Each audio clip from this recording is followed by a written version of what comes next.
अहिल्यानगर महानगरपालिका निवडणूक प्रक्रिया कोर्टामध्ये जाण्याची शक्यता आहे। महापालिका निवडणूक अंतिम प्रभाग रचना जाहीर नाहीच आहे, तर इच्छुक उमेदवारांचा हिरमोड झाला। मतदारांमध्ये सुद्धा संभ्रम आहे। अंतिम प्रभाग रचना जाहीर करण्याची मुदत 13 ऑक्टोबर होती।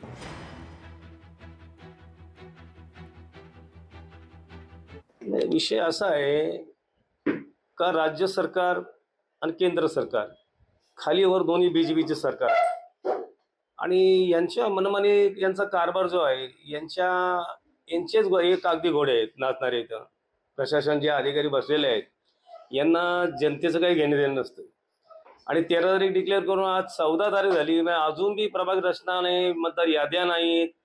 मुळात हे महाराष्ट्रातच इलेक्शन घ्यायलाच घाबरतात। महापालिकेचं इलेक्शन बी लांब नेऊन टाकण्याचा प्रयत्न करणार आहेत, तर त्यांना ती भीती वाटते।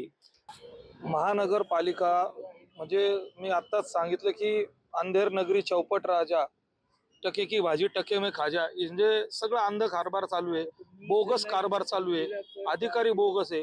पहिलेच प्रभाग रचना ही चुकीची झालेली आहे। कोणा या नगर शहराला माहिती आहे कोणाच्या अट्टाहासापायी ही पालिकेची रचना चुकीची करण्यात आली। बरं तुम्ही केली तर आता डिक्लेअर करत नाहीये, म्हणजे तुम्हाला किती वेळा ही पालिकेचे प्रभाग रचना चेंज करायची, तर ही शिवसेना हे होऊन जाणार नाही। आमची भूमिका अशी की जर का कालपर्यंतच प्रभाग रचनेची मुदत होती ती कॅन्सल झालेली आहे, आता समजा डिक्लेअरच केलेली नाही, तर आमचं म्हणणं आहे की हे कुणी थांबवली। लोकशाही मराठी ऐका, पहा, जागरूक रहा।